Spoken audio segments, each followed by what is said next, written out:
بیٹیاں باپ کی گڑیا اور ماں کی دنیا ہوتی ہیں۔ نصیب والوں کی پہلی اولاد بیٹی ہوتی ہے۔ ضروری نہیں روشنیاں چراغوں سے ہوں، بیٹیاں بھی گھروں میں اجالا کرتی ہیں۔ باپ کا بازو بیٹی کا سب سے بڑا سہارا ہوتا ہے۔ اور پھر اللہ نے فرمایا ہے موسیٰ میں اولاد کے ذریعے بیٹی بھیجتا ہوں جب میں بے حد خوش ہوتا ہوں۔ ایک بیٹی اور ایک درخت دونوں کا گھر میں ہونا ضروری ہے، کیونکہ درخت ہمیشہ دھوپ میں سایہ دیتا ہے اور بیٹی ہمیشہ درد میں ساتھ دیتی ہے۔ بیٹیوں کا دکھ سمجھنا بڑا مشکل ہے۔ ان کے لیے تو اسی گھر میں جگہ نہیں رہتی جہاں وہ پیدا ہوتی ہیں۔ بیٹی جب باپ سے جدا ہوتی ہے تو دعا ہوتی ہے کہ اسے دوبارہ ایک مضبوط کندھا ملے، اس کی ضروریات خوشی سے پوری ہوں۔ اچھا داماد باپ کے لیے بیٹے جیسا ہی ہوتا ہے۔ یا اللہ ہر بیٹی کے نصیب اچھے کرے، آمین۔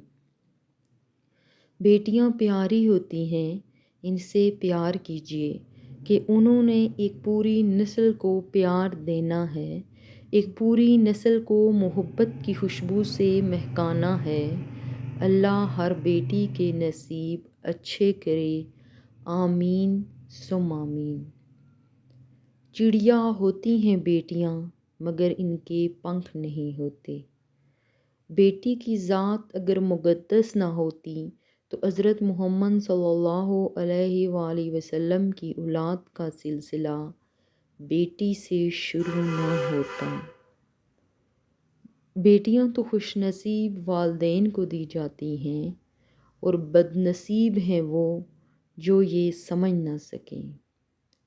بیٹیاں تب بڑی نہیں ہوا کرتی جب وہ سسرال چلی جائیں، وہ تو بڑی ہو جایا کرتی ہیں جب وہ اپنی ماں سے چھوٹے چھوٹے دکھ اور بابا سے چھوٹی چھوٹی ضرورت کا اظہار بند کر دیتی ہیں تاکہ ان کو تکلیف نہ ہو۔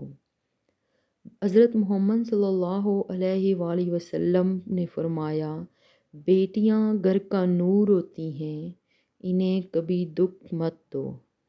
بیٹیوں سے محبت کرنا، انہیں عزت دینا اور انہیں اپنے جگر کا ٹکڑا کہنا، یہ بھی میرے نبی صلی اللہ علیہ وآلہ وسلم کی سنت ہے۔ یہ بیٹیوں کی کہانی بھی عجیب ہے۔ جہاں پیدا ہوتی ہیں وہاں مہمان ہوتی ہیں، اور جہاں رخصت ہوتی ہیں وہاں مالکیت سمجھی جاتی ہیں۔ مقدر کی گارنٹی کوئی نہیں۔ بیٹی رحمت کا دروازہ، بخشش کا ذریعہ، جہنم کی ڈال ہے۔ بیٹی وہ باغ کا پھول ہے جو ہر باغ میں نہیں کھلتا۔ اللہ ہر بیٹی کا نصیب اچھا کرے۔ میکے بھی ہوتے ہیں، سسرال بھی ہوتے ہیں، مگر گھر نہیں ہوتے بیٹیوں کے۔